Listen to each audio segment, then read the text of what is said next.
Hey everyone, it's Darby from Blue Television Games. Welcome to another episode of the 1 hour 10 item challenge. Be sure to place your 10 items in the comments below for a chance to be selected for the next video. So, the random winner for this episode is Bulbasaur Bomb.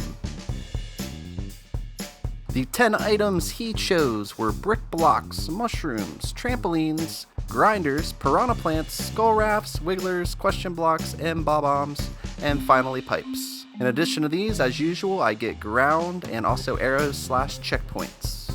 Alright, so I'm going to take a look at the creator mode for this episode and kind of show you what this level I came up with looks like. Since I didn't have semi-solid backgrounds, I used a lot of the background elements from the ground pieces to kind of give it some style. The main theme here is these grinders that have the springs on top.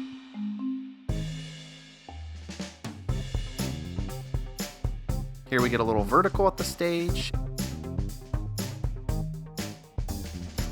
And then here at the end is where the boss battle is located. So at the beginning I have this little skull pipe set up, and it's just for looks. If you try to go on the pipe up here, you actually cannot. The main gimmick here is when you jump on these skull rafts, if you hop over onto the springs knock the wigglers off the skull rafts. Down here below I made a little path that's a little tricky. If you go down this way, it's probably one of the harder routes. In these blocks I hid mushrooms, that way you couldn't knock the springs down. It also makes it trickier to get the mushrooms because if you don't jump in time, it'll actually hit the grinder. Here we have this lower path, but if you jump up here to the next skull raft, once again the trampoline will knock the wiggler off. Here's another one here. If you take this path, which is the hardest, you'll have access to a hidden area that I'll show you later. And if you make it all the way up to this one, you'll have your last one up here that'll knock them off as well.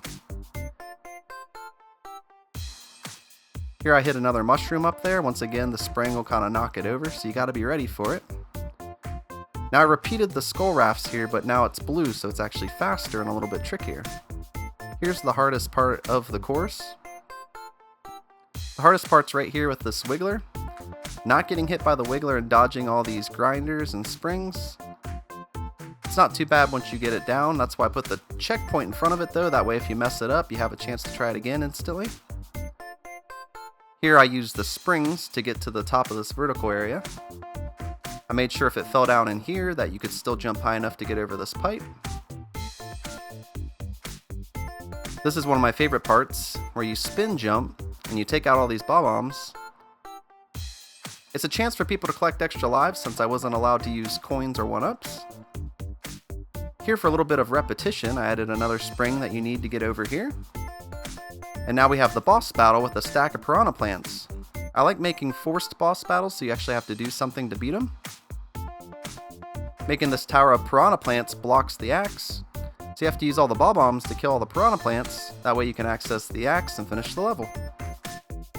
I included the big piranha plant back there as kind of like the main boss. That way if you save him and hit the axe, he'll fall into the lava, because I think that's always really cool looking. Now if you wander up here near the end, there's a hidden mushroom, which could help you defeat the boss at the end. If you're willing to explore, I reward you. Now I'll show you the hidden area.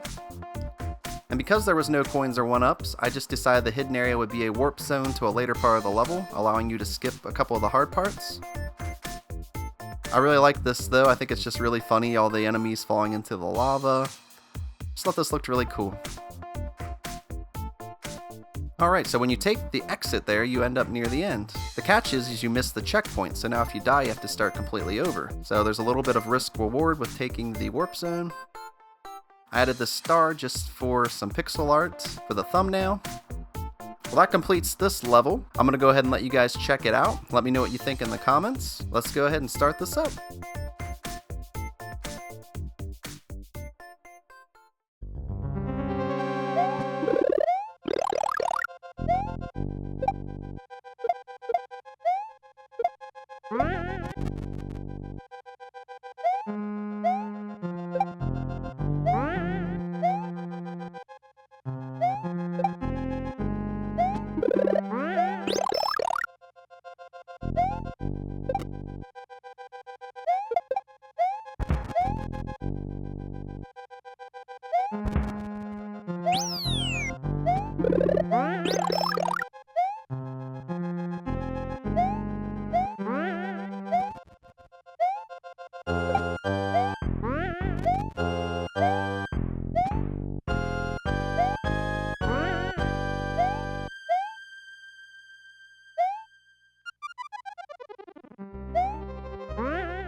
Alright guys, thanks again for watching. Make sure to post your 10 items in the comments for a chance to be picked for the next selection. Until next time, I'll see you guys around.